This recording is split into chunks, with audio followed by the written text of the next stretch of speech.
Hey everyone, Mike here in the BFH garage. As you can see, I'm working on a steering box right now.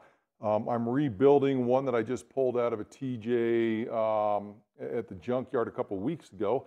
And the reason I'm doing that is I have a friend who hit a rock. He's got a steering box skid on there and everything. He hit a rock pretty hard.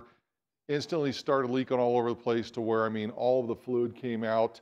And then he also had binding in the steering. So he's not sure exactly what happened. I don't have that box here to dissect it yet, but in the meantime, I'm going to rebuild him a box so he can get back out on the trail with us. Now, the first box I cracked open here, I'm not going to use it. After looking at it, I'm just not going to use it. You can look at it. It has a ton of wear on it. So I'm out 40 bucks, but it was worth that gamble because steering boxes, they're getting harder and harder to find, and I like to keep a bunch on hand, so if I ever have to rebuild them for myself or somebody else, I have them. So I'm going to show you why this one's not usable, and then I have a couple more over here that I'm going to show you some things about them and what to look for to see if you're getting a good box or not. One of the questions I get, though, all the time is, can you adjust the lash? For example, my steering is really loose driving down the road. Not only could I rebuild it with all new seals and bearing and all that, but can I adjust the lash so that way I take out the plate in the box? I'm going to talk about that here in just a second, but first let's take a look at this box, and I'm going to show you how disgusting this thing is, how worn out it is. Now, I wasn't planning on making a video about this, so this box is already apart. I really wish I could show you how loose the sector shaft was in its place, which indicated that it's a worn box.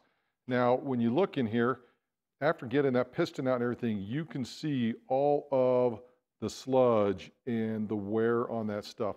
You come over here to the other parts, you're going to see that everything is just grimy, gritty, and nasty. The big thing I want to show you is the wear on these three teeth on the sector shaft, and I'm not sure if you'll be able to see that or not, but when you're looking at this, the wear marks along that tooth are just really, really bad, and I'm believing that's why the gearbox was so loose when I was trying to turn it. So what I'm going to do is I'm going to take apart one of these other gearboxes here, and then we are going to compare that sector shaft to the one in one of these other boxes. We're going to see if we see anything different in that. The rest of this gearbox, sometimes things look dirty, but you can get all that cleaned up fairly easily. But looking at this, looking at the inside of this thing, this box just has a tremendous amount of wear, at least on the steering gear. Just too much sludge for my liking, so I'm going to move on to another box. I have a couple of boxes here that I had in the shop that I've picked on previous junkyard trips. This one here is Saginaw, this one here is a Delphi. I had a couple Pitman arms here as well, so those aren't pressed on, but they are certainly on there fairly snug right now. I have the steering gear centered in their travel. The box that I took apart is really interesting. When I worked the mechanism, the Pitman arm here, without moving the input shaft here, I could take the Pitman arm and it would move up and down about 1/4 of an inch. That's extremely worn there. This one here has no movement,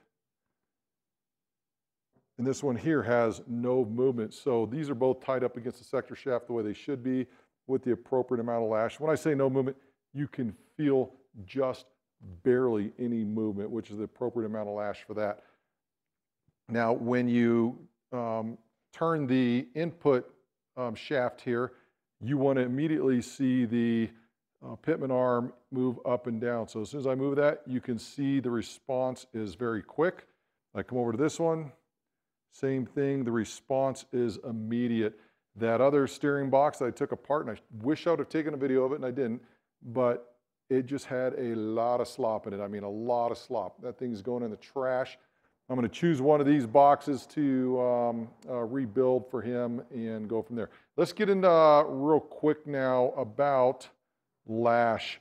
A lot of people want to try to either call me out or say, hey, you can adjust the lash on a steering box without a problem. And here's the problem with that.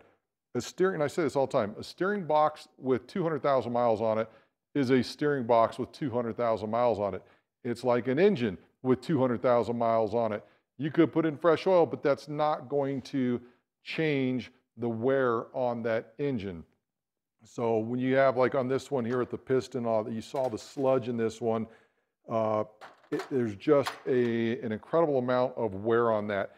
When you look at the three teeth here, the wear on them is significant. They're not quite galled, but you can definitely see an unusual wear pattern on that. And then when you come to this one here, it is really apparent. Let me come around and show you actually, just so you can see.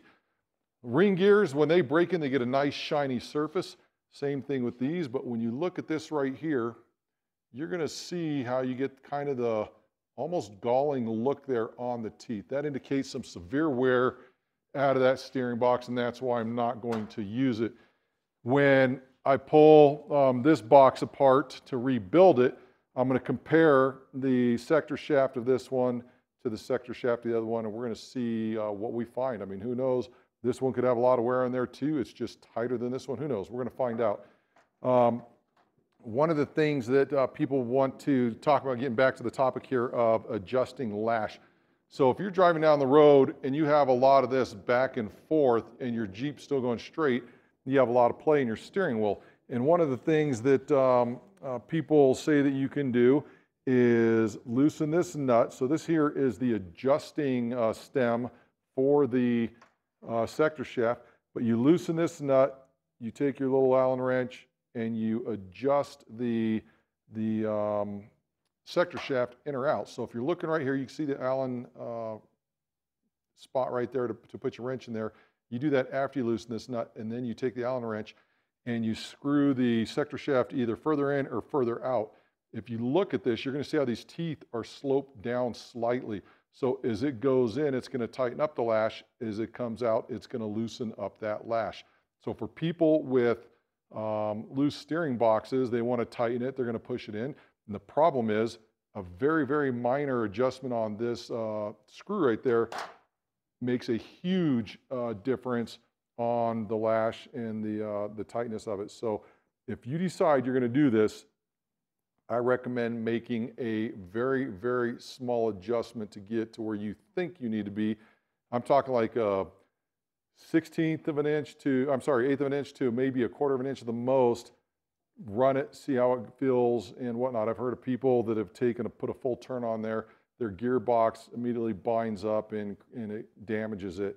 So with that being said, the wear on the teeth there, it's like ring and pinion gears. When they mesh, they get really smooth and polished. Everything's good. As they continue to wear, they either get galled or they look like the piston of this other box here, where they start really showing that wear. When you try to mesh things that are already worn, it's going to create bind. And in this particular case here, the ring and pinion, when they mesh, they work harden. The same thing happens for this. So when these are in there, these work harden, and then they want to be on that same spot the entire time. If you adjust the lash, you move it off of its work hardened surface, and that's going to create failure pretty darn quick in there. That is the main reason why I say don't adjust these, because a worn gearbox is just a worn gearbox. That's why I'm throwing the other one out. Not even going to try to do anything to fix that. So if you are an avid off-roader and you just need a steering box to get you through the weekend or something, you do you, and that's fine. Have fun with it, but just understand that you can and most likely will see your steering box fail in short order. So with that out of the way, let's get this box apart, compare the parts to the other box, and we'll see what the differences are. First thing we're going to look at is the gearbox. As you can see, that's a lot cleaner. You don't see all the sludge and everything in there like you did on the other one. That's a good sign. Coming over to the pistons and the sector shafts, the ones on the left, so this one and this one came out of the first box. When you look up real close, you can see maybe not, there it is, a lot of really, really hard wear. Now the interesting thing is where is that? There we go. This one here also has wear, just not as bad as that one. I think that's why the one on the left had so much movement. The one on the right doesn't have as much wear as the other one. When you look at the teeth there, and I took a picture of this one, I'll see if I can get a better look at it. Those worn in pretty good, where those are a little more polished, although there is some wear on there. So, I mean, that's to be expected. You get a gearbox with a lot of miles on there, it's gonna have wear. Try to find the one with the lowest amount of play between the sector shaft and the piston. So I'm gonna get to rebuilding this box for him. Hopefully this kind of sheds a little bit of light on pretty much my philosophy. It doesn't mean it's a hard and fast rule, you can do what you want, but this sheds a little bit of light on how to find yourself a good gearbox. So had I had time in the junkyard, it was a 104-degree day that day. Had I had time in the junkyard, I should have checked that, and thinking back, I did not. I was just happy to find a gearbox, so I grabbed it, and well, ended up paying 40 bucks for junk. Just to quickly reiterate, you can find a good gearbox on a used vehicle in a junkyard. The key to it is grab the pitman arm, move it back and forth. If it has any major play, like an 1/8 of an inch, 1/4 inch, it's probably junk. I would bypass that. You know, if you find a leak, that's not necessarily a bad thing because you can replace seals. In fact, on my channel, I have a video dedicated strictly to how to rebuild a Saginaw steering gearbox, and you can rebuild that yourself. So if you're going to choose to tighten up your lash, your mileage may vary, but my guess is that box won't live long. It's probably a short-term fix. You may get lucky. Is it worth it? That's up to you.